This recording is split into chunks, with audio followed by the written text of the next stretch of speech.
Selamat datang kembali di dalam podcast kesayangan kita semua di balik mimbar gereja. Kalau yang di atas mimbar biasanya tipu-tipu, tapi kehidupan sesungguhnya ada di belakang mimbar gereja, di balik-baliknya itu. Nah, hari ini eh sebuah kehormatan bisa mewawancari dua orang sekaligus, ya, satu drummer, satu penyanyi masih muda.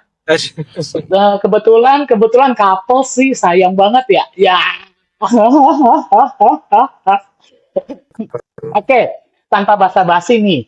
Coba perkenalin nih. Yang satu namanya Brian, yang satu lagi namanya Sheila. Oke, waktu dan tempat gua kasih sama lu berdua. Ayo perkenalan.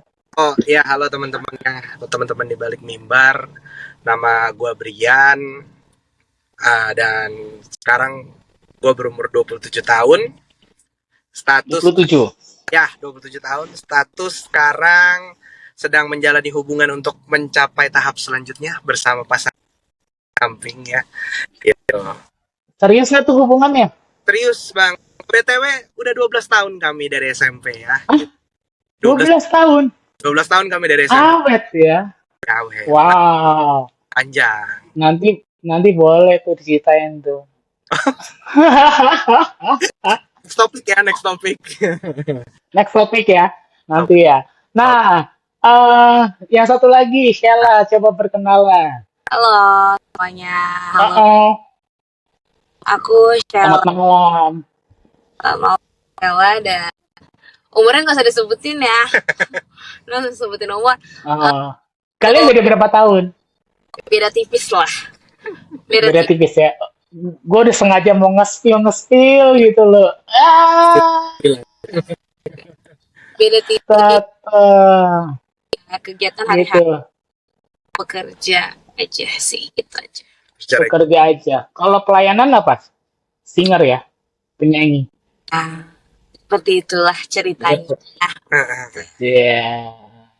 Emang yang Nah, kalian ini kan masih muda nih ya. Kita tuh kalau nggak salah terpaut. Kalau Brian 2, kita terpaut hampir 13 tahunan ya. Wow. Gitu. Ya. 13 tahun. Jadi beda generasinya lumayan tuh. Ya. Gitu kan. Nah, ya. Kalau gua sih kalau biasanya kan bergaul sama yang lebih atasnya lagi gitu kan. Yes. Sama yang bawah tuh jarang. Ya. Gitu loh. Nah, kadang-kadang buat gue sih sendiri, kadang-kadang bahasa generasi itu gue kadang-kadang susah. Kadang-kadang untuk mengerti dunianya kalian, kadang-kadang sulit. Cuman untungnya kita ketemu di pelayanannya. Jadi itu kita, ya thanks God ya. Iya. Itu dia. Kalau nggak ada pelayanan di gereja, ya kemungkinan generation gap-nya parah sih. Nggak bisa ngerti. Betul. Itu dia. Nah, coba nih, mulai dari Brian. Brian, lu kapan sih mulai melayani? Mulai melayani itu, benar-benar melayani itu sebenarnya di waktu itu kelas 6 SD bisa dibilang, Bang Barni.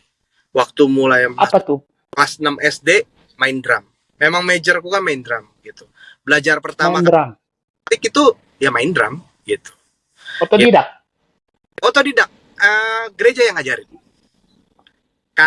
Belajar di gereja. Ya, karena dulu gerejaku tuh sempet hanya pakai organ tunggal lah ya bahasa sekarang gitu ya. Keyboard aja. Keyboard aja. Ya, akhirnya ada usul untuk bisa full band. Setelah full band, kami kan nggak ada player untuk main ya. Pemain drum, pemain bass, pemain. Akhirnya kami gerejaku ini nyari-nyari gitu, nyari-nyari ambil dari luar, dan akhirnya kami dari pelayanan orang luar tersebut coba bisa bantu nggak, diajarin.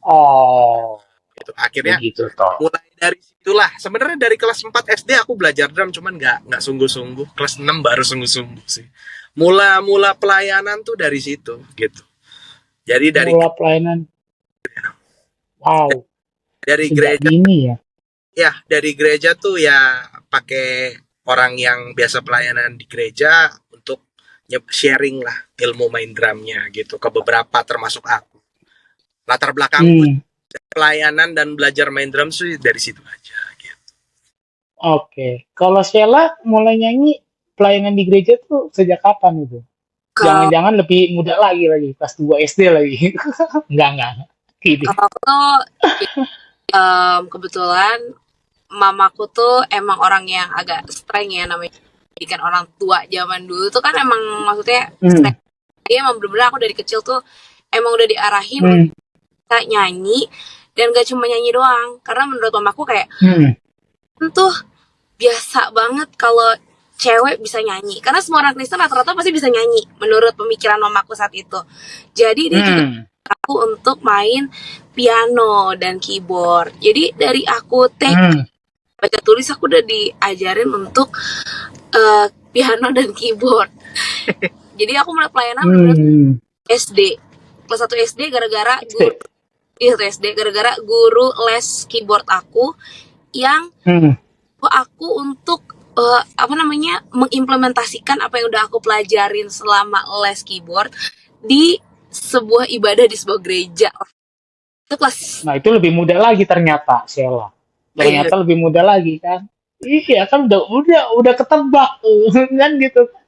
Ceweknya pasti lebih dini lagi pelayanan. Nah, Sheila, gue mau nanya kenapa nggak lo lanjutin main keyboardnya? Iya, banyak sih yang nanya, maksudnya kenapa sih nggak main keyboard? Kalau sekarang emang jarang orang misalnya pelayanan untuk keyboard gitu. Orang lebih seringnya kayak minta tolong untuk WL, minta tolong untuk singer dibanding untuk main keyboard. Apalagi sekarang pemain keyboard perempuan tuh di gereja tuh minim loh. Minim banget. Bener. Iya, beda loh feels-nya antara laki-laki sama perempuan. Perempuan tuh mainnya lebih penjiwaan, soulnya lebih dapet. Benar. Apalagi untuk lagu lama. Ya. Setuju. Gitu. Apalagi yang kalau untuk romantis biasanya lebih dapat. Tapi kalau lagi baper ya ketahuan mainnya lesu. Dan muka ekspresif. Ekspresif. Dan cewek lebih ekspresif. Kalau cowok kan main keyboard kan kaku ya, kayak robot aja. Wah, gitu. Iya dong.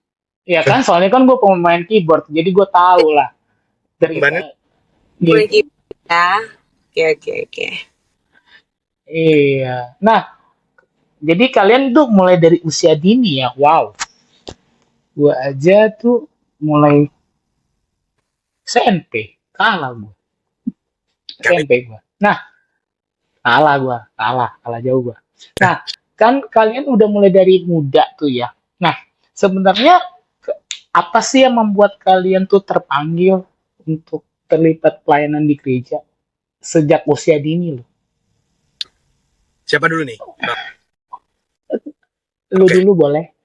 Oke. Awalnya ya Bang, aku pelayanan itu kenapa bisa bilang terpanggil ya karena itu awalnya tuh ceritanya yang tadi aku bilang. Coba dong share ke anak-anak yang masih kecil untuk bisa jadi pemain drum.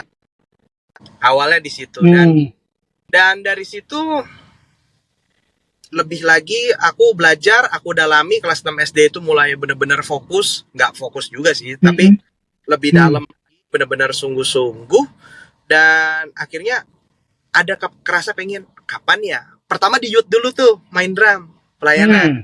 Terus dari situ berpikir bahwa, kapan ya bisa main di umum? Gitu. Kapan ya bisa main ibadah di umum gitu? Pengen banget nih. Gitu. Tapi waktu pas itu masih berpikir kalau kayaknya belum cukup deh. Kapabilitas saya untuk main di umum belum cukup deh gitu. Oke lah, kita fokus dulu di youth. Jadi sendiri kembangin latihan. Youth berapa lama, Brian? Di youth itu setahun aku main di youth. Bentar dong kalau setahun. Iya bang, main pokoknya sampai bener-bener ya jejek lah, ngelotok lah gitu. Dulu tuh masih zamannya CD, ngulik tuh di CD Bang Dedi, pas CD. ya. Iya, dulu zamanku tuh masih CD, bener-bener belum handphone tuh. Kalau misalkan ada MP3-nya tuh masih mahal. Jadi aku pakai CD. Enak dong, zaman gua kaset. Kita kaset. Ya begitulah. Jadi sampai begitu Bang, pagi-pagi orang belum bangun aku udah dengerin lagunya, album TW tuh dulu zamanku, True Worshipper. TW ya? Ya, True Worshipper. Sampai situ, sampai kalau hari Minggu juga tuh zaman aku tuh, hari Minggu sebelum drummernya datang, aku datang duluan. Yang lain keyboardis, basis, gitaris tuh udah datang. Jadi ikut latihan dong sebelum drummernya datang gitu. Saking pengen. Oh gitu. Iya Bang, aku nggak punya alat soalnya. Aku nggak punya alat dulu. Oh. Punya alat, jadi hari itu aku sengaja datang pagi-pagi supaya bisa latihan full band bareng sama tim umum gitu. Aku dulu sampai sebegitunya gitu. Melayani dibilang totalitas banget ya.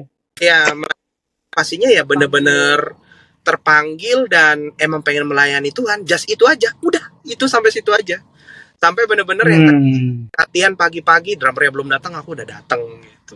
Kalau aku sih begitu awalnya gitu. Nah, kalau Sheila kan awalnya apa, pemain keyboard? Iya kan? Sebenarnya awalnya atau langsung nyanyi? Penyanyi sih Bang sebenarnya. Cuman kan bilang mamaku kayak ngarahin kayak orang Kristen biasa banget nih kalau cuma bisa nyanyi. Jadi kamu harus bisa nyanyi sama main keyboard. Gitu. Arahan biasanya. Kayak Lea Sutanto dong. Gua didikannya kan didikan atau sendiri kan. Tapi one thing yang ngebuat aku tadi kan ditanya, apa sih yang membuat kamu terpanggil gitu kan, namanya juga anak kecil. Tapi belum menemukan panggilan, apalagi kan aku masih umur 6 tahun, 7 tahun. Terus pernah tuh dipegang sama orang tua yang mengarahkan aku bisa ada di dalam dunia pelayanan. Nah, seiring berjalannya waktu, mulailah tumbuh rasa lebih ke tanggung jawab sih saat itu. Karena kita dikasih kepercayaan kan. Sheila, kamu nyanyi di ibadah ya, kamu nyanyi di tunas remaja ya. Jadi ada perasaan tanggung jawab yang kalau kita nggak lakuin kayaknya nggak bisa nih. Karena nih gue udah dikasih tanggung jawab, dan tanggung jawab ini tuh bukan dari orang loh, tapi melalui Tuhan, melalui gitu loh. Misalnya melalui dari Tuhan ke kakak gereja gitu loh. Kan mereka bisa aja kasih kepercayaan sama orang lain, tapi dia nggak lebih memilih kasih kepercayaan itu untuk aku. Itu sih kalau aku awalnya. Oh, berarti memang kebetulan nih kalian nih berdua nih memang didasari oleh kerinduan dan emang dimotivasi oleh keluarga juga ya, didukung sama keluarga ya. Kan ada orang yang pengen pelayanan cuman ngapain lo pelayanan gitu.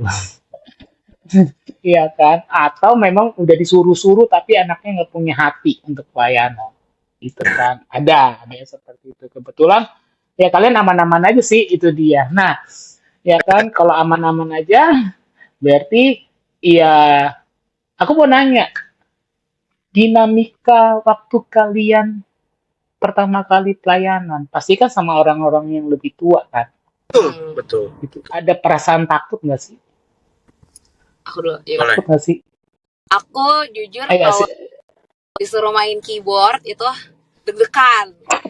Rasa aku tuh waktu les keyboard dari dulu tuh keterpaksaan awalnya, nggak kayak nyanyi. Kalau nyanyi I love singing, aku suka nyanyi. Tapi kalau keyboard tuh kayak emang ada keterpaksaan dari mama aku yang memang punya ambisi besar nih, anak aku harus bisa nyanyi sama main keyboard gitu loh. Jadi pas aku, tapi mama kecewa nggak ketika enggak akhirnya kecewa, justru mama enggak sampai sekarang ya, justru aku kan masih sedikit-sedikit main keyboard ya kalau lagi ada emergency gitu kan. emergency itu kan, dan saat itu sama orang tua ya deg-degan, pasti takut, apalagi keyboard, itu banget dan kiri kanan, apalagi kalau main sama orang-orang timur ya, gitu kan, kayak itu kadang-kadang suka agak sedikit. Gue paham. Kalau lu Brian, lu ada ketakutan nggak? kalau main sama orang atas pasti ada Bang. Grogi juga, apalagi Grogi. ya apalagi kan wah ini mainnya sama senior nih. Hati-hati banget gitu. Dan juga salah kepleset pasti udah nengok. Sudah nengok. Muka dihakimin ya. Ya. Muka penghakiman ya. Apaan tuh? Gitu. Apaan tuh? Lirik. Apalagi bisa main nggak gitu kan? Apalagi pengalaman aku ya Bang ya. Jadi gini, kebetulan papa pemusik juga, dia main gitar sama gitu. Kadang papa yang megang gitar, papa yang megang keyboard, aku yang main drum gitu kan. Pasti kami waktu latihan pasti selalu konslet. Bukan konslet ya, berselisih lah tentang ya ini kamu begini, kamu begitu. Gitu. Genre kami pun berbeda, itu ngaruh sih menurut aku ya gitu. Jadi cara main papa dengan cara main aku tuh beda. Jadi agak butuh untuk penyesuaian main bareng-bareng untuk bisa sama-sama klop lah. Dapetin groove-nya itu butuh waktu sebenarnya gitu. Dan titik temunya di mana tuh Brian kalau boleh tahu? Akhirnya titik temunya kami sama-sama ngalah, Bang. Jadi kami sama-sama ngalah. Oke, kamu dengan gayamu, saya dengan gaya saya. Tapi gimana caranya gaya kita bisa kombin dan akhirnya ngeblend dalam main musik gitu. Begitu sih. Ya waktu itu juga ya aman nggak main-main ya Bang ya. Papa kasih masukan, ngasih instruksi itu langsung depan semua orang kalau lagi latihan gitu kan. Ya kan? Kamu main ya aku pernah sampai dibilang kamu main tahu nggak main drum kayak topeng monyet dastus suset. Gitu. Lo terintimidasi nggak kayak gitu? Terintimidasi awalnya iya Bang, jujur aja. Pasti parah nggak? Gitu. Pasti paham pasti gitu lah. Tapi makin lama dewasakan, makin ketemu main bareng, oh ternyata ini yang dimaksud gitu. Gitu loh. Ini yang dimaksud. Jadi dalam melayani, padahal aku dengan orang tua aku sendiri gitu loh ya, main musik bareng pelayanan. Ternyata ini loh gitu. Ternyata harmonisasi tuh sangat dibutuhkan. Main musik tuh ego tuh bener-bener ya bareng-bareng lah sama-sama lah gimana caranya kita menciptakan hal yang enak untuk didengar. Nah kan kecenderungan kan musisi kan ego ya.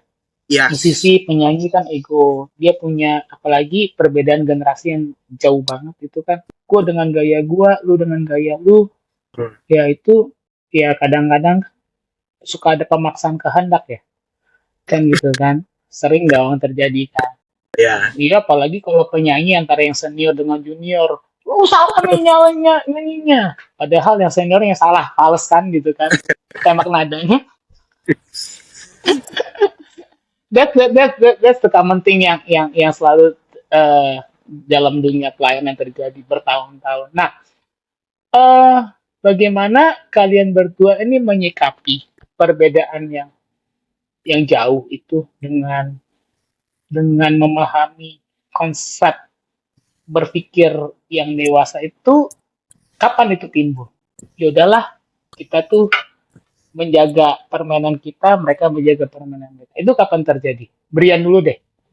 Kalau dari aku ya Bang, kapan itu terjadi? Setelah masuk mau SMA sih Bang. Jadi butuh waktu juga itu sebenarnya dari SMP kelas 1 kelas 2, lumayan 3. Ya, masih dengan ego sendiri masing-masing, akhirnya ngeblend itu SMA. Oke lah, kalau begitu dimana kita satu tim, berarti kita harus satu harmoni. Satu hati lah ini. Satu hati gitu. Satu hati. Yes, mulai dewasa lah gitu sih Bang. Mulai dewasa lah. Mulai memahami bareng-bareng. Kalau Sheila gimana? Kan kalau suara satu kan ada sopran, ada alto. Wah, cara ngeblendingnya kamu tuh gimana? Akhirnya kamu bisa menemukan karakter nyanyi kamu seperti apa dan juga bisa mengerti. Kan terkadang nyanyi itu kan lebih kepada dinamika ya. Dinamika, suara, voicing, tembak nada. Ya kan lebih pada gitu. Bagaimana caranya kamu tuh bisa mengerti, oh ini toh konsensus bersama yang, oh ini kesepakatan. Itu pas kapan? Oh, itu sih kalau mengerti hal yang teknis kayak gitu tuh mungkin sekitar masuk SMA. Jadi memang masa-masa belajar, masa-masa bener-bener mengenal aku tuh penyanyi jenis suara apa sih, sopran kah, alto kah, mezzo sopran kah. Itu memang benar-benar dipelajari semasa masih SD sampai SMP.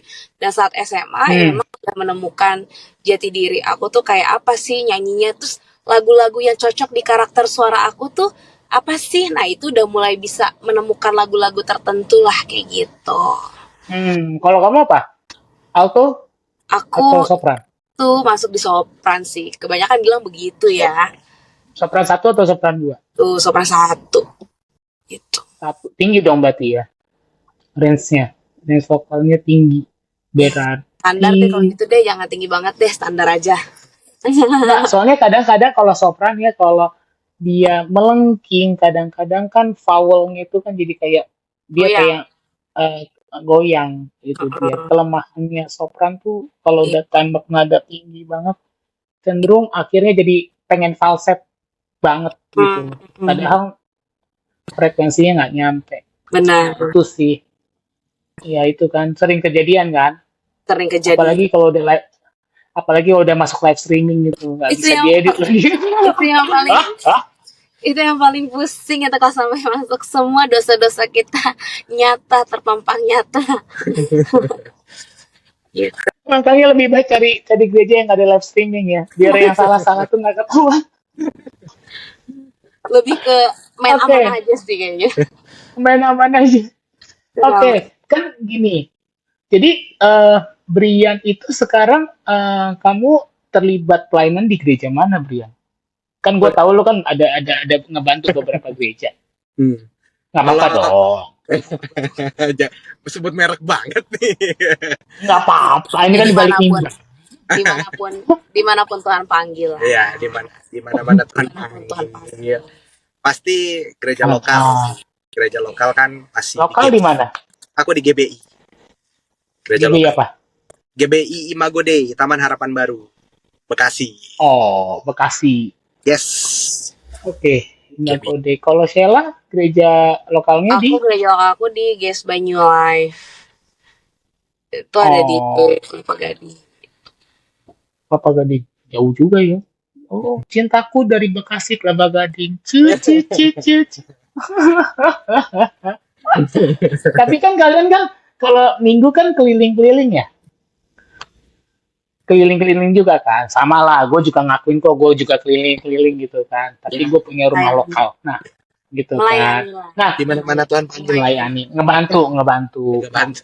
Kalian itu punya tantangan nggak sih ketika pelayanan kan keliling-keliling kan? Kan setiap gereja itu kan punya taste-nya masing-masing. Bagaimana kiatnya kalian bisa untuk menjaga harmonisasi dan kolaborasi itu supaya nggak misunderstanding? Coba dari Sheila dulu. Apalagi kan penyanyi nih muncul di depan. Misunderstanding dalam hal apa nih maksudnya? Misalnya contoh dalam hal penyusunan lagu, terus kemudian komposisi suara, kemudian panggung. Oke.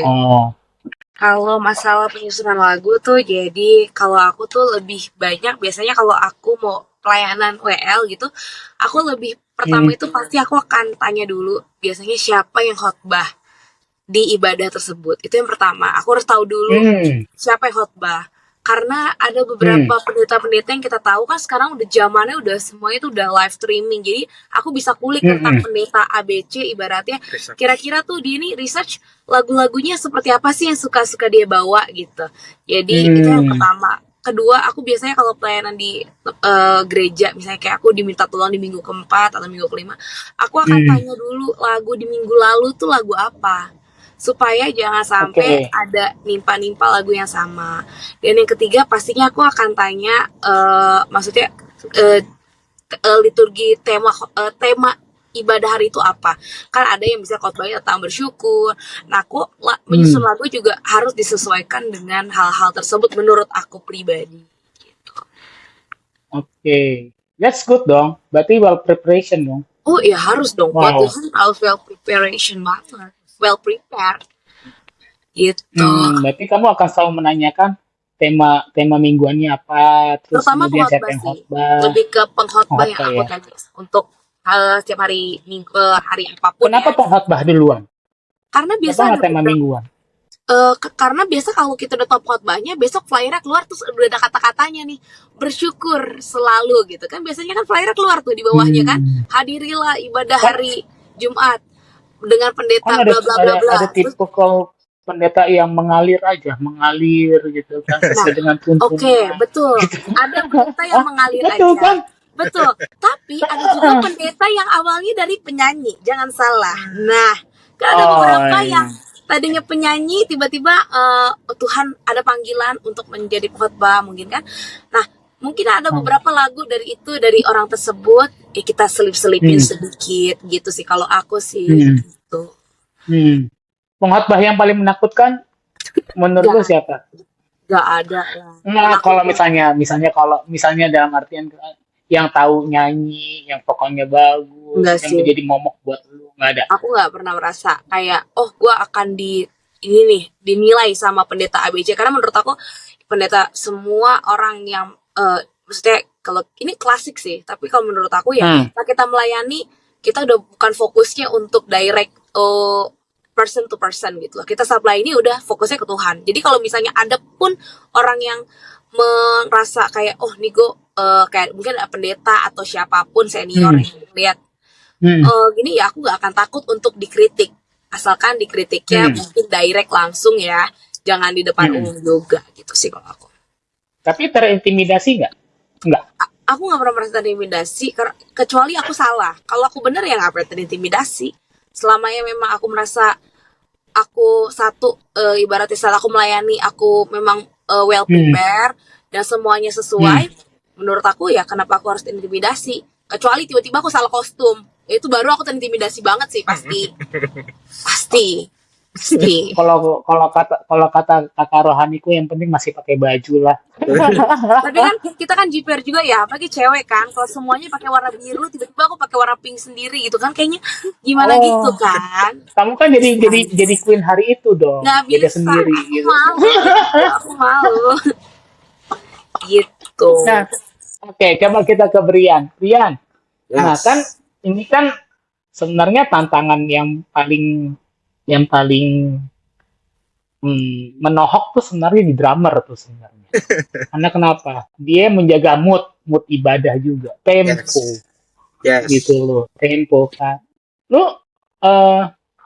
misalnya nih ada nih tiba-tiba perubahan lagu yang tadinya 4/4 langsung 3/4 gitu loh, atau 5/4. Kiat-kiatnya lu mengakalin itu semua gimana tuh? Sering terjadi sih itu bang pertama ya, gitu. Itu sering terjadi. Ya kiat-kiatnya untuk menjaga tersebut ya pasti komunikasi ya bang ya. Apalagi gereja zaman sekarang banyak dibekali oleh ear monitor gitu kan. Jadi kan ada MD yang ngomong. Berarti peka-peka sajalah kita harus mendengar MD untuk jalan. Kalau misalkan pun tidak ada MD, biasanya teman-teman di samping entah basis entah keyboardis sudah ngelirik-ngelirik, nunjuk-nunjuk, ngasih kode untuk drummer. Gitu. Tapi kan tidak semua gereja pakai in-ear monitor. Makanya kode-kode mata batin. Kode-kode mata batin ya. Kayak kita pelayanan di Glow waktu itu ya. Iya betul. Kan tidak ada ear monitor ya. Kita kan lirik-lirikan aja kan. Lirik-lirikan aja ya. Sumpah loh itu cuma lirik-lirikan doang itu semuanya jadi. Yes. Tapi semuanya puji Tuhan bisa berjalan dengan lancar dan baik lah, Bang. Tetap sukacita. Ya, karena kan sebenarnya yang menjaga tempo itu kan drum. Nah, lu pernah nggak mengalami yang ketika satu lagu tuh temponya kecepatan banget sampai lu akhirnya merasa terintimidasi sendiri dan akhirnya lu bilang, aduh, gua kayaknya pelayanan gua nih hari ini bego banget atau gimana gitu, sampai lu intimidasi sendiri. Pernah nggak tuh terjadi? Dibilang pernah nggak sih? Pasti pernah bang. Apalagi aku drummer yang abang bilang sendiri gitu. Dan di streaming lagi kan? Streaming lagi? Streaming lagi. Dosa banget itu kelihatan terpampang kan? Apalagi kerinduanku lagi. Ya. Rinduanku menjadi pelayan Tuhan yang setia. Amin. Gitu. Ya yang ditanyakan tadi kan pernah nggak terintimidasi? Pernah.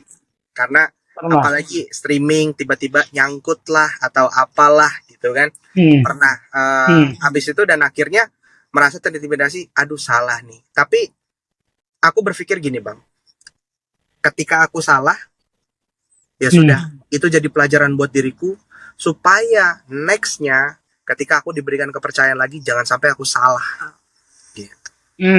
Gitu sih Bang. Oke. Berarti lu sempet lah, ya semua orang pasti pernah terintimidasi, tapi lu langsung men-set mindset lu supaya pelayanan berikutnya bisa lebih baik lagi. Yes, jangan sampai. Betul, Bang. Kiat-kiatnya lu untuk mengulik lagu tuh biasanya bagaimana sih, Brian? Kalau kiat-kiat ngulik lagu pertama pasti kalau zaman sekarang kebanyakan Bang, ketika kasih lagu pasti kasih link YouTube. Gitu. Nah, nanti kita bahas ya tentang link YouTube. Oke, terus. Nah, pasti aku pertama kalau dia ngasih link YouTube, pasti aku kulik link YouTube-nya tersebut. Kalau misalkan ada dikasih lagu tapi nggak dikasih link YouTube, aku cari di YouTube juga versi originalnya. Gitu. Versi originalnya. Lagu versi original pasti ku kulik yang itu. Seperti itu. Karena itu kan udah aransemen bareng-bareng dan emang versi originalnya seperti itu. Kalau di aku untuk ngulik gitu. Lagu udah dikasih langsung dengerin pasti. Di mobil, di perjalanan ya sempet-sempetin lah Bang pasti gitu loh. Untuk tahu gimana selanya lagu itu. Tapi megang alat nggak? Megang alat? Nggak sempat? Nggak sih Bang. Jujur terus terang aku nggak megang alat. Nggak pegang alat? Rada susah soalnya. Iya, rada susah Bang. Gitu. Tapi sticking ya? Sticking pasti. Sticking pasti ya. Karena jujur ya, kan lo kan kerja juga kan? Yes, betul Bang. Tantangan orang kerja kan biasanya limitasi waktu ya. Betul. Gitu. Gue paham. Misalnya contoh nih kayak, nih gue mau bahas tentang satu link YouTube gitu kan. Gue waktu itu dikasih lagu Undivided ya. Yang Kaulah Kuatku itu kan. Jujur. Iya. Itu pukulannya tuh banyak perubahan shiftingnya. Iya dong. Versi baru ya Bang ya? Yang baru banget itu kan? Iya. Itu kan, itu ada pukulannya, ada yang ngegantung gitu kan. Iya. Waktu itu sempet drummer yang waktu itu pelayanan sama aku bilang, Kak, aku ngalamin kesusahan dikit. Gimana kalau misalnya disederhanain? Gitu kan. Karena jujur tingkatan orang itu kan beda-beda ya. Betul. Dalam menerjemahkan apa yang dia dengar. Betul. Gitu dia.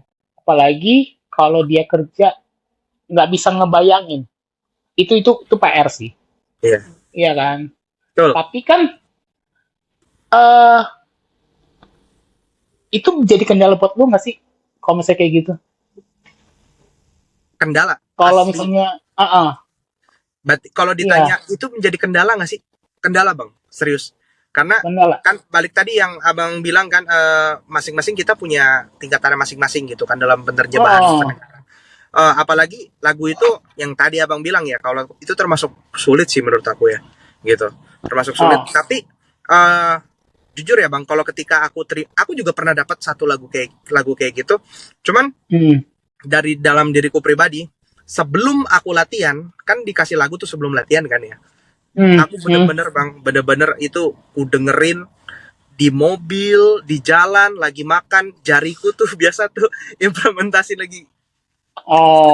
Implementasi gini-gini ya. Iya, pokoknya aku bener-bener, aduh ini gimana selanya, sampai aku cari video referensi lain di mana tutorial Kaulah Kuatku versi terbaru gitu. Jadi di breakdown semua. Aku sampai sebegitunya sih Bang. Gitu.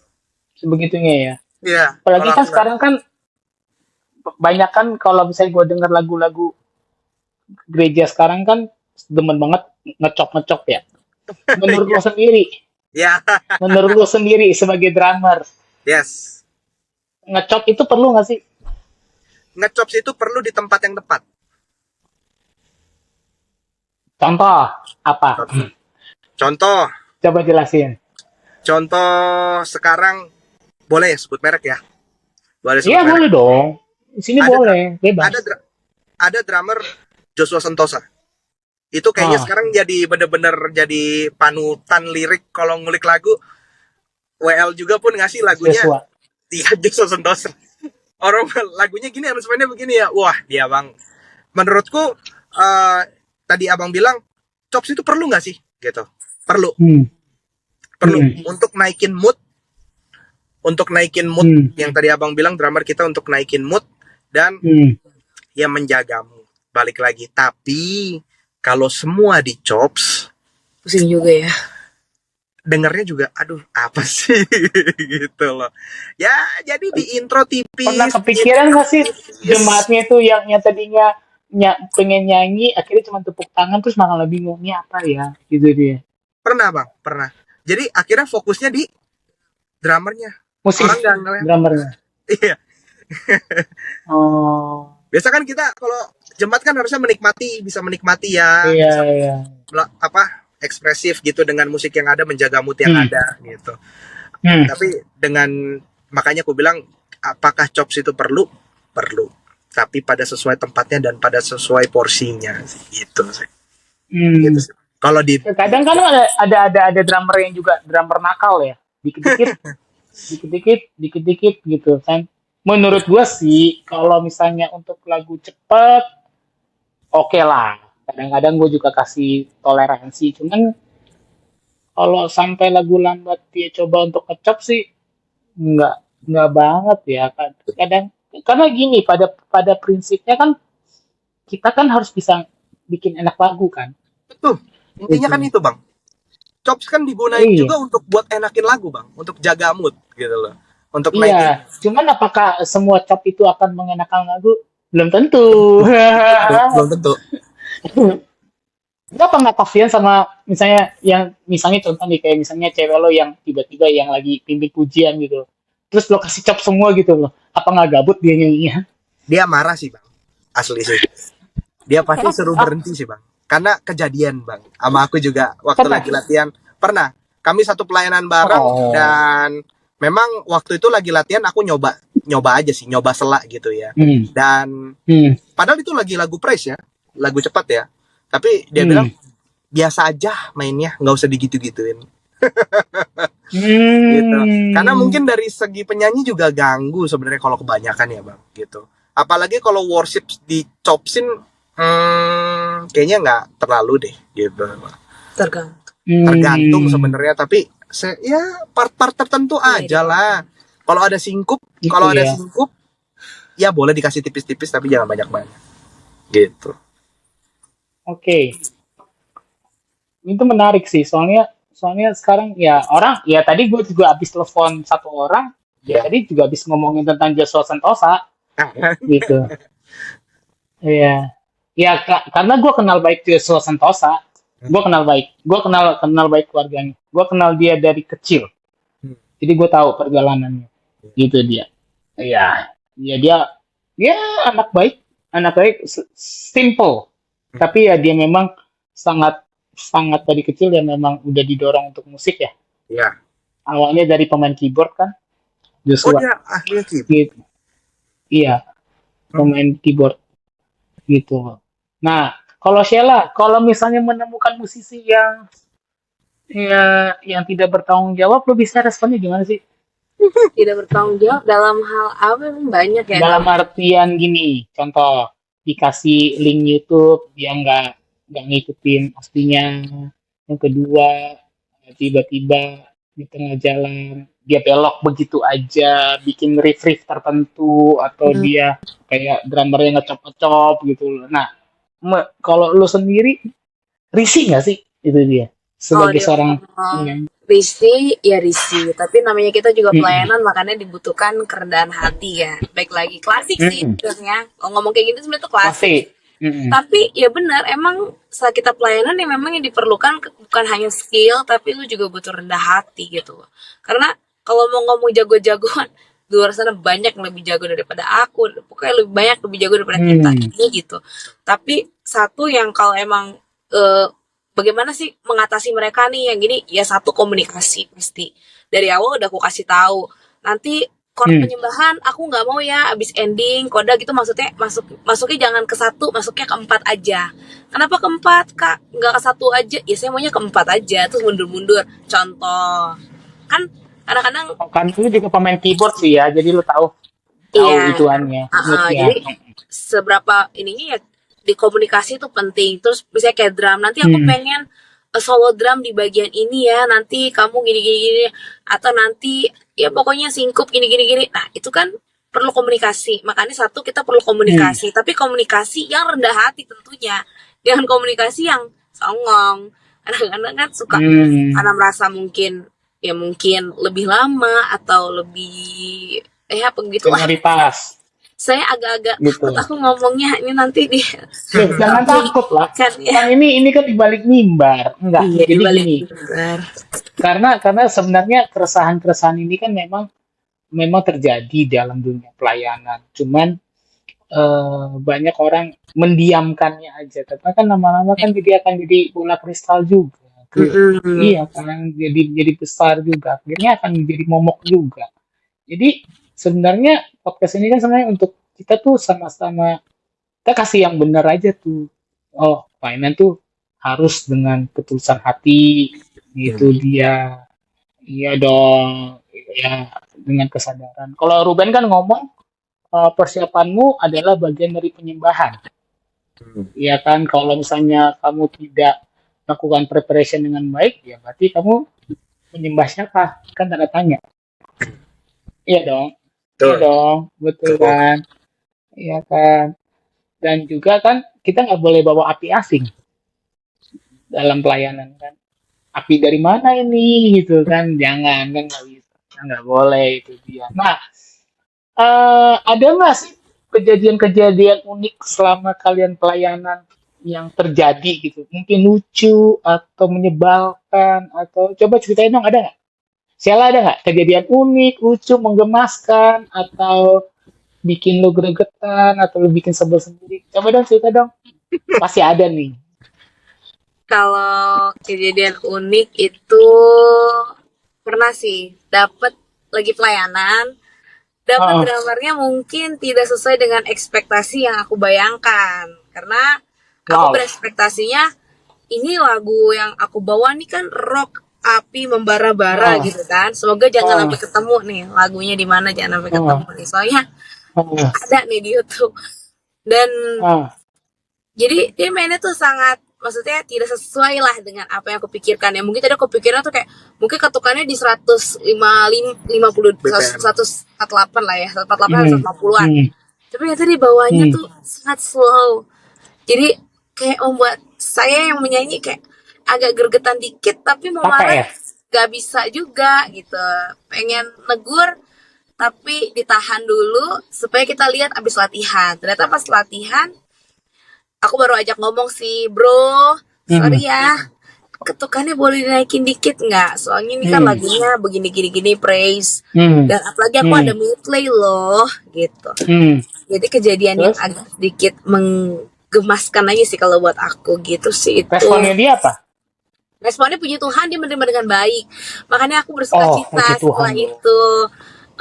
Dan kalau orang Manado bilang kan suka pasang-pasang muka pepaya kan, biasa orang kalau nggak suka. Tapi puji Tuhan, dia memasang wajah penuh dengan sukacita. Baik kak, siap kak gitu. Walaupun pas main dia tetap sama kayak pas latihan. Ya sudahlah, mungkin aku pikirnya ya mungkin memang dia bisanya sampai di situ ya. Mungkin belum sampai speed yang ke situ kali ya. Belum sampai kuat 150. Soalnya kaki takutnya bisa pengkor habis itu. Iya dong, bisa bengkok habis itu kan. Tangan bisa kebas. Gitu kan. Gak gampang loh jadi drummer. Iya makanya gitu. Karena kan pacar aku juga drummer gitu kan. Iya. Kalau lu, Brian, ada kejadian lucu, menggemaskan, menyebalkan atau apa nggak selama lu pelayanan? Paling menggemaskan itu ketika kita sudah latihan, minta ganti lagu. Wow, gitu loh. Wow, gak masalah. Asli serius sebenarnya nggak masalah. Tapi nggak aman. Tikungan ya? Ya jangan. Tikungan ya? Ya sebaiknya jurang ya? Ya sebaiknya jangan sih. Walaupun sebenarnya bisa aja jalan pun bisa. Jangan sih. Sama paling satu lagi, personil tiba-tiba cancel pelayanan mendadak ya. Hamin 15 menit. Hamin setengah jam lah. Hamin setengah jam. Sorry gue nggak bisa datang. Oke. Kalau kayak gitu gimana mood lo? Berantakan nggak? Hancur-hancuran nggak? Dibilang mood berantakan atau hancur-hancuran, kita harus bisa membawa diri sih bang. Tetap balik lagi. Nggak, jangan sampai. Mudah nggak tuh? Dibilang mudah nggak juga, nggak mudah lah, nggak mudah untuk. Kalau soalnya gue kan kalau tipikal ekspresif ya. Kalau gue udah sebel tuh, biasanya gue akan menunjukkan. Gitu. Muka maju duluan daripada kata-kata ya, gitu ya. Oh iya, muka Ambonnya langsung keluar. Nggak mudah. Gitu. Nggak mudah. Kita gara-gara manusia lain, gara-gara orang lain suka jadi terhilang karena mereka lah. Gitu. Iya. Gue setuju sih karena sebenarnya kita kan sedang membangun kesatuan tim ya. Itu kan satu dengan yang lain juga bisa menerima keberagaman di dalam satu tim yang kadang-kadang timnya bisa aneh-aneh gitu kan, bisa tim sirkus, kadang bisa tim hore. Ya kan banyak dong. Ada yang kita nggak pernah bisa ekspektasi kita pelayanan dengan tim yang always the best kan. Nggak dong. Kadang-kadang kita dikasihnya dijadwalkan dengan tim sirkus. Sirkus turbulence gitu kan, ada gitu kan. Terus soalnya buat gue sendiri, gue kan dari udah lama banget pelayanan gitu, mau main sama yang muda sama yang tua, sebenarnya kembali lagi kepada gini, yang kalian tuh bilang tuh, yang bicarakan tuh benar, komunikasi. Gitu kan, komunikasi. Nah, kalau kalian itu sama yang tua biasanya berkomunikasi gimana sih? Ini di luar daripada bapak lu ya, jangan. Nah. Dari Sela dulu mungkin. Kalau dari Sela, pemain senior. Pemain senior. Musik senior. Misalnya contoh yang tiba-tiba yang pelayanan hari itu adalah hari Anggoman. Itu bakal bagaimana? Hari apa bang? Hari Anggoman Baku Cakar. Baku Cakar. Ya kalau aku pas lagi dapat pemain musik yang mungkin lebih senior, ya pasti ya aku intinya mau siapapun dia pasti aku menghargai. Mau dia lebih tua kayak lebih muda, aku prinsipnya satu menghargai. Tapi cara berkomunikasi kamu gimana? Kalau cara berkomunikasi ya pasti ya kalau kita menghargai pasti kita akan sopan ngomong. Maksudnya kayak suka santun lah ngomong kan. Namanya kita juga orang dengan adat tinggal di timur kan, ibaratnya kita budaya timur yang memang sopan. Maksudnya dalam arti Pak, Kak, atau Om, Tante. Biasa kan orang nggak mau dipanggil Tante, pengen Kakak, atau dipanggil Om nggak mau, panggil Kakak aja biar kelihatan muda gitu, Bung. Ya kita ngomong ya sopan yang penting gitu. Dan kita menanyakan ya ibaratnya jangan keluar konteks. Kalau memang konteksnya lagi dalam pelayanan, ya tanyakanlah yang ada dalam pelayanan, seperti itu. Oke. Kalau lo Brian? Cara komunikasi pastinya sopan santun ya bang. Balik lagi sama sih sebenarnya sama Sheila, mau muda maupun tua, semua harus dikomunikasikan dengan baik, sopan dan santun supaya tidak terjadi downgrade mood. Gitu sih. Tapi gue mau cerita sama lo nih. Sebenarnya baru kejadian bulan lalu ya.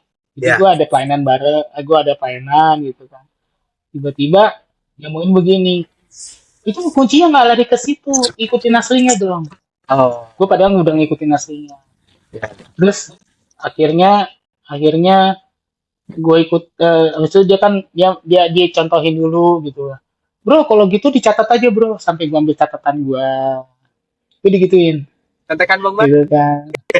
Iya, gua tulis gitu dia. Oh, pokoknya banyak request lah. eh Pada dasarnya sih waktu itu kalau misalnya gue mau bad mood sangat bisa, gitu dia sangat bisa karena misalnya kayak kita tuh nggak bisa dianggap nggak bisa main, itu dia.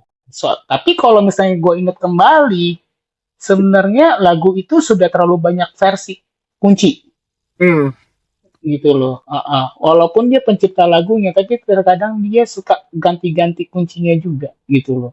Misalnya dia bawain di ibadah yang mana, kuncinya ganti gitu loh. Moodnya beda. Terus ketika ketemu yang ini, ngomongnya ikutin versi aslinya. Cuman kan gue dengerin versi aslinya, nggak ke situ. Ya. Nggak ke situ. Jadi sekarang versi yang mana? Akhirnya gue cuma, ya udahlah, bawa ketawa aja lah kan gitu kan. Nah, itu kan sebenarnya gue bisa memilih waktu itu, terus siapa sih gitu kan. Cuman gue kayaknya, enggak lah, itu dia. Nah, kadang-kadang kita, jujur ya, jiwa seni kita tuh kadang-kadang kan sangat kuat. Kalau disentil dikit kan lu tahu sendiri kan. Iya kan, disentil sedikit kan, kayak istilahnya gini, lu main drumnya nggak bener, nggak kayak gitu gitu. Lu begini nggak, mengkau nggak, pasti. Sialah kalau sedih nyanyi, ya lu cara nyanyi bukan gitu, ini mengkau nggak, pasti gitu kan. Cuman memang akhir-akhir ini ya gue sering menemukan besi menajamkan besi kan gitu kan, ya manusia menajamkan sesamanya gitu kan. Perlu kerendahan hati dan penguasaan diri ya, gitu loh. Nah, kalau kalian tuh bagaimana sih caranya untuk bisa menguasai hati pikiran kalian pada waktu melayani itu supaya fokusnya itu tidak terpecah, tetap menjaga Tuhan. Ini apapun yang terjadilah, tapi sesuai dengan, ya maksudnya dalam kendalimu dong, pokoknya jangan sampai bablas dong, sampai hancur-hancuran. Ayo coba sharing dong, ini kan bisa jadi memberkati banyak orang. Kalau dari aku dulu ya Bang ya, kalau misalkan ya kita lagi latihan terus ada orang ngomong enak lah gitu kan, gimana gitu. Pertama gini Bang, menurut aku ketika aku diberikan masukan oleh orang lain, dikritik sama orang lain, manapun cara dia mengkritik, minta baik, halus, sopan, santun ya, aku berpikir balik lagi. Aku selalu berpikir positif kalau dia kritik aku untuk memajukan diriku sendiri, untuk membuat aku benar, untuk membuat aku makin bagus, sehingga aku berpikir oke, nggak apa-apa, kasih masukan aja, mau enak ya mau nggak enak ngomongnya ya sudah, itu demi kepentingan dia care dengan diriku pertama, dan berarti dia juga menambahi aku lah, jadi wawasanku makin nambah dengan kritikan tersebut. Walaupun sebenarnya apa yang dia kritik aku juga udah tahu gitu, gue udah tahu sebenarnya, aku juga ngerti apa yang lo maksud, aku juga tahu, tapi kan berarti itu namanya memvalidasi lagi apa yang aku punya. Gitu sih. Aku sih kalau dari diri. Kalau Sheila gimana tuh Shel? Aku lebih mikirnya kayak saat menjaga hati, gimana caranya kita tuh tidak pertanyaannya kan biar kita fokus kita tuh nggak terpecah. Iya. Fokusnya satu, saat kita melayani buat Tuhan. Kalau kita udah fokusnya buat Tuhan, hal-hal yang jadi minor, dalam arti walaupun ada rasa di hati, contoh mengganggu, pastilah. Namanya kita bagi perempuan ya. Kalau perempuan kan kadang lebih perasaan ya, jadi lebih bisa sensitif sama baik. Nah, tapi kalau kita balik lagi menemukan hal-hal yang agak-agak di luar, maksudnya agak-agak nggak enak gitu saat kita enak, atau di dalam latihan sekalipun, ya aku mencoba mengalihkan pikiran aku, saya ini lagi dalam pelayanan nih, ya ini di sini lo diuji nih, justru lo nih lo bisa nggak lo nih, ya ini namanya pelayanan nih kayak begini gitu loh. lu gini lu nggak bisa Iya. aksi, ibaratnya lu nggak bisa membalas mereka dengan ini untuk menunjukkan bahwa memang lu ya bagaimana capek lu nggak menjaga hati. Jadi jangan sampai orang lain itu mengubah mengubah sukacita dalam hati aku lah, kalau aku mikirnya gitu sih. Karena fokusnya ke Tuhan aja, klasik sih. Oke. Gitu. Tapi ya Ya. Menarik. Karena kalian tuh walaupun lebih muda tapi pemikirannya ya lumayan dewasa gitu kan. Bagus dong. Itu gue salut sama kalian. Nah, Brian, gue sebenarnya ingin menyentil bagian-bagian ngomongin tentang materi ya. Kan waktu itu kan gue jujur ya, gue nggak tahu bahwasannya lu dulu tinggal di Bekasi nih, ya kan? Jadi waktu kapan hari gue diminta tolong sama satu gereja, gue nggak pakai nanya dulu lagi, lu tinggal di mana?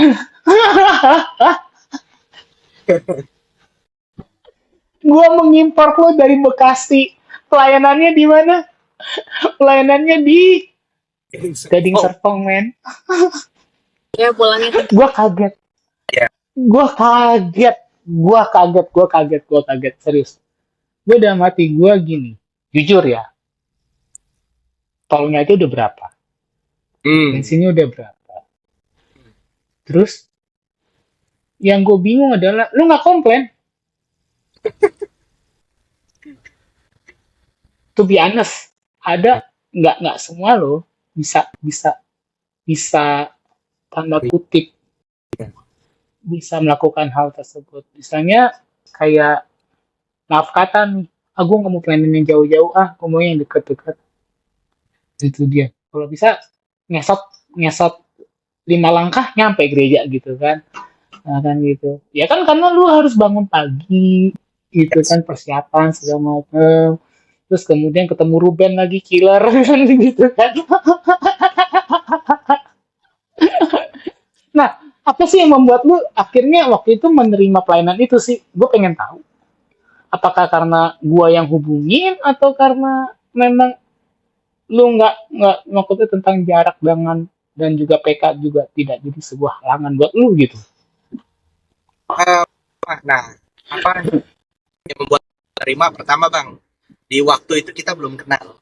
Jadi bukan karena apa, kita belum kenal, kita belum pernah ketemu, kita bertemu gitu kan, sama itu.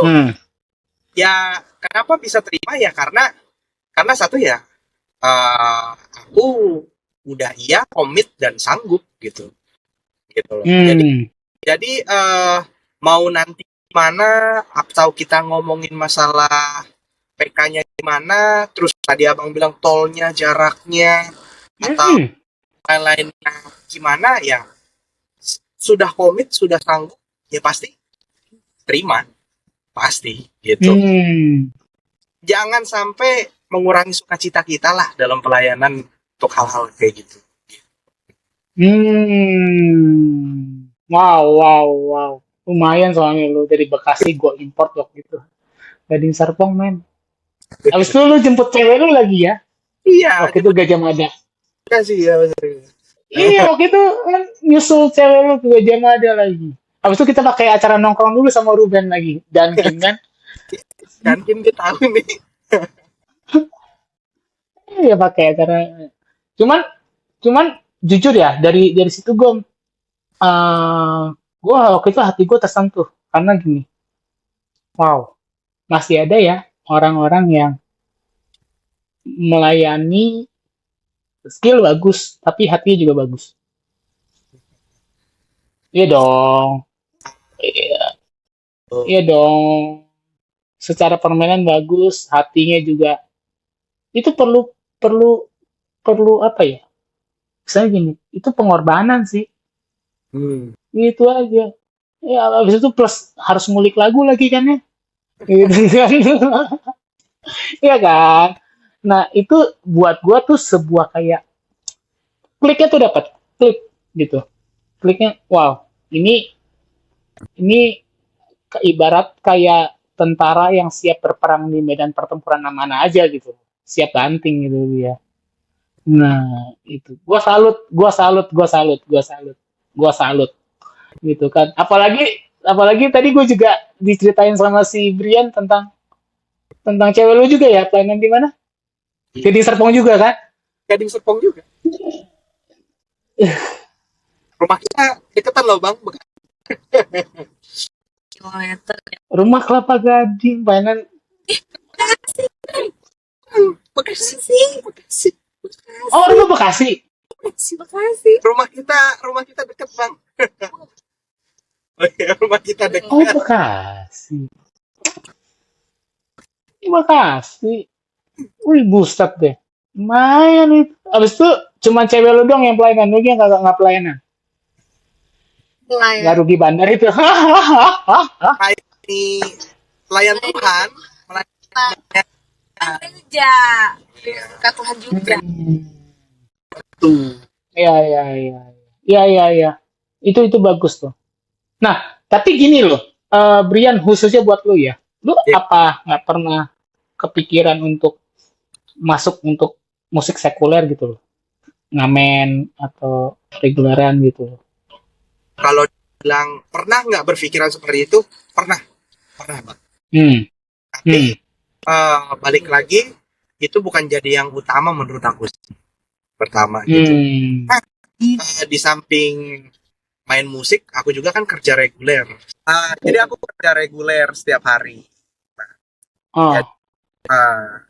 Jadi kalau ditanya tadi, pernah berpikiran nggak untuk sekuler musik?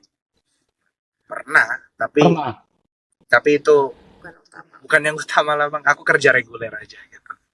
Nah, tapi kenapa lo akhirnya memutuskan untuk kerja?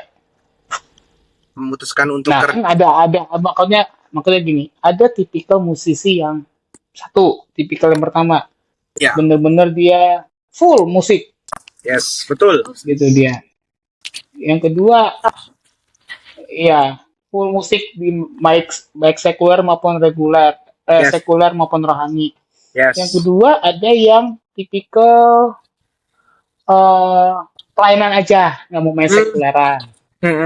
Ya kan. Yes. Jadi dia hampir semua gereja dia sikat. Ada juga yang tipikal yang ketiga, kerja kantoran tapi pelayanannya ya maksudnya cuma hari Minggu doang. Gitu loh. Kenapa lu mengambil keputusan lu kerja dan lu pelayanan pada akhirnya? Sebenarnya gimana ya? Saya memutuskan itu bang karena pertama untuk bekerja reguler itu pertama dari dorongan orang tua juga sih. Wajib. Oh, dorongan. Wajib kerja gitu. Ya, orang tua kan kuliahin saya, kamu kuliahin gini-gini, jangan gini-gini. Nah, itulah dorongan pertama itulah gitu kan. Akhirnya kerja reguler dan balik lagi ya bang. Aku berpikir masih sampai sekarang gini bang. Aku dikasih talent sama Tuhan, bisa main musik gitu. Aku harus balikin buat Tuhan karena ini yang ngasih aja Tuhan Yesus gitu. Dan aku harus balikin buat Tuhan Yesus. Balik lagi sih itu sampai sekarang tuh masih itu aja gitu. Main musik ya buat Tuhan Yesus. Tapi terus ditanya, pernah nggak sekuler atau pernah nggak main di kafe atau pernah, tapi jarang banget gitu sih. Gitu sih bang. Sampai sekarang masih mentok di situ aja. Udah dikasih talent buat sama Tuhan Yesus, ya balikin lagi ke Tuhan Yesus. Udah itu aja. Gak aneh-aneh. Kalau Sheila, pernah nggak kepikiran untuk nyanyi reguleran, weddingan atau gimana gitu? Iya, kalau weddingan itu memang iya, tapi kan itu kan job weddingan biasanya kan dari Sabtu Minggu. Jadi ya kalau aku tetap kerja dari Senin sampai Jumat reguler. Gitu. Sisa satu minggu ya itu memang untuk gereja, untuk pelayanan minggu terutama. Gitu sih.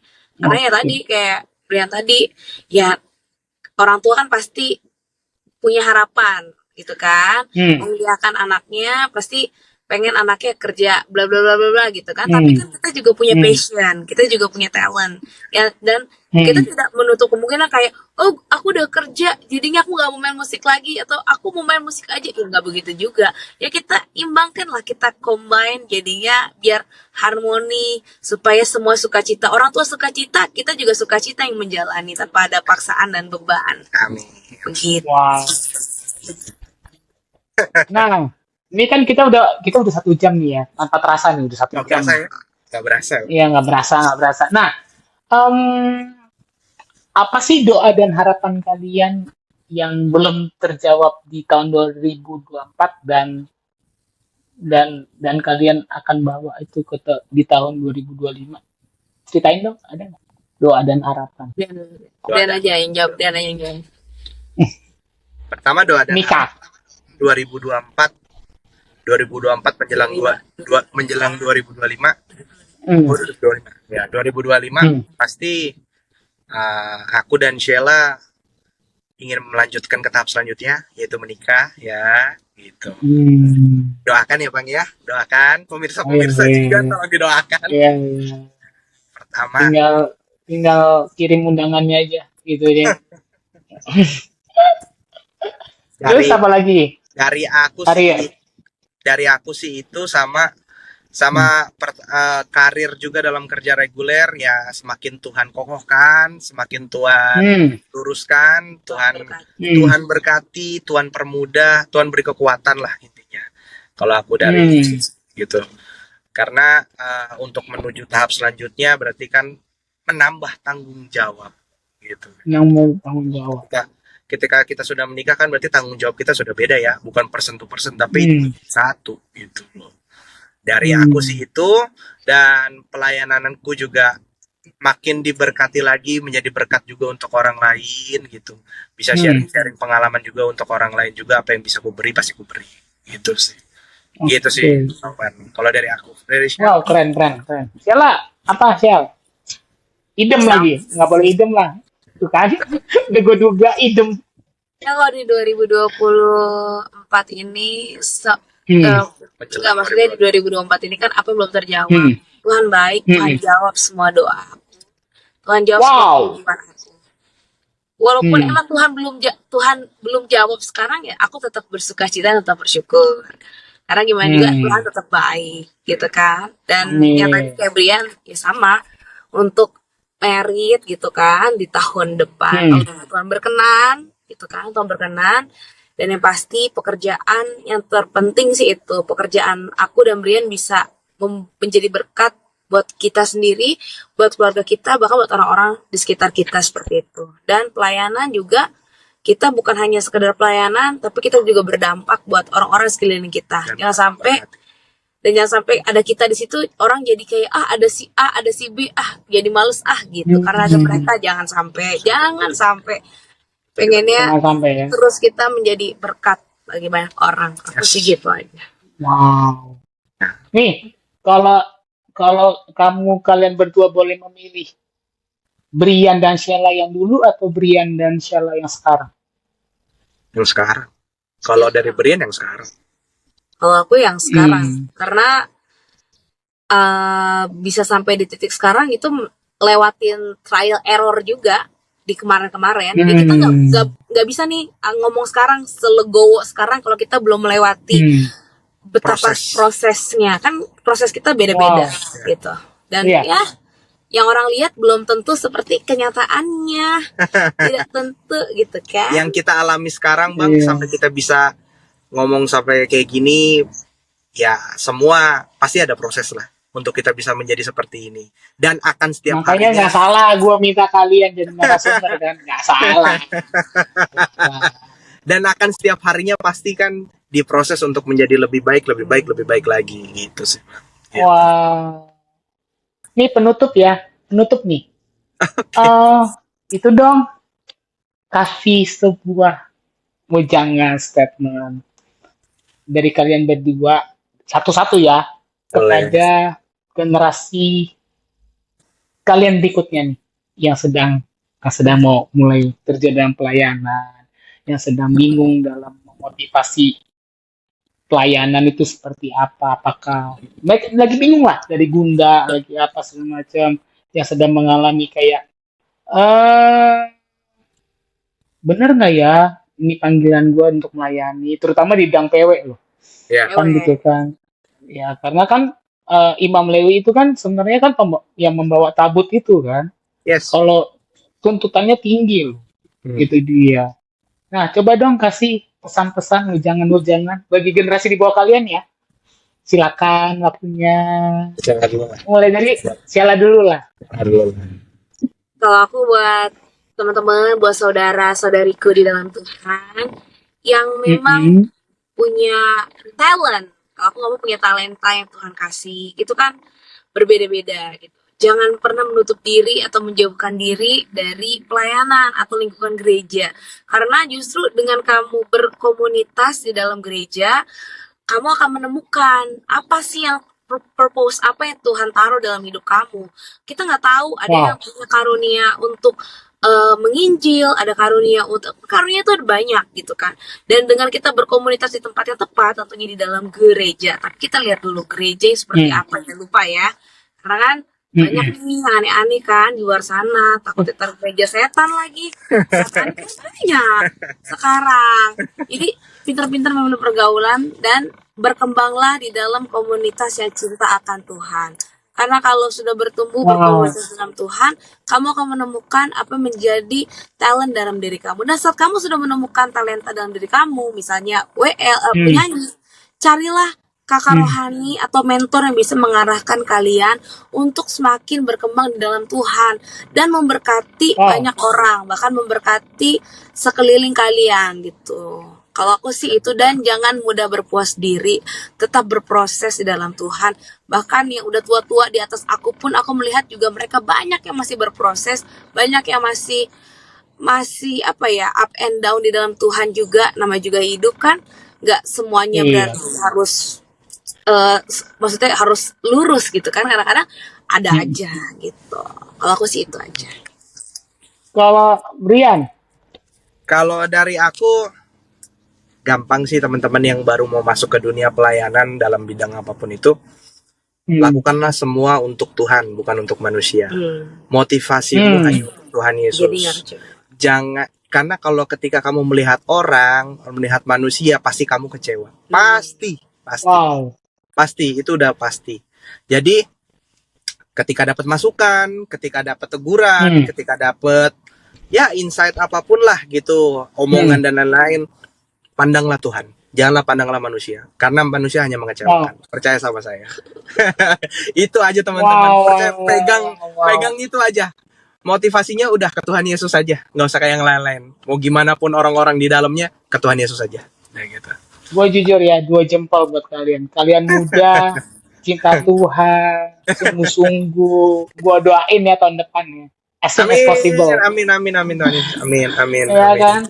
Amin. Oke, sekian semuanya. Hari ini kita diberkati oleh kesaksian yang luar biasa dari adik-adikku ini, dari Sheila dan Brian. Nah, kalau ada kritik, saran, silakan di kolom komentar gitu. Kenapa? Takut banget kenapa, Sheila? Gak apa-apa. Gak perlu takut. Banyak yang nonton sebenarnya ini. Jangan lupa like, share, kemanapun pesan ini disampaikan, hanya satu nama Yesus saja yang ditinggikan. Oke, bye-bye. Thank you sama Bang Barni yang sudah mengundang kita untuk sharing. Gua tuh memang belum pernah ketemu sama lu sih ya. Coba kita ketemu. Kayaknya perlu hangout deh. Kayaknya perlu tuh. Boleh. Tapi di Bekasi ya. Gimana? Gue Bintaro ya. Gak apa-apa deh. Jatuh deh, atau ketemu di Gading. Ketemu di Gading gak apa-apa. Bos. Kalian ngantor di mana sih, Brian? Aku di Aku Bogor, Bekasi, Kerawang. Bekasi. Tapi home base Bekasi. Kalau Sheila? Aku di Jakarta Selatan, Tendean. Deket sih kalau ke Bintaro. Kasihan cowok lu. Sudah biasa. Jadi lu jemput dulu tuh ke Tendean jadinya. Ember. Ya udah kita akhirin dulu ya. Bye bye.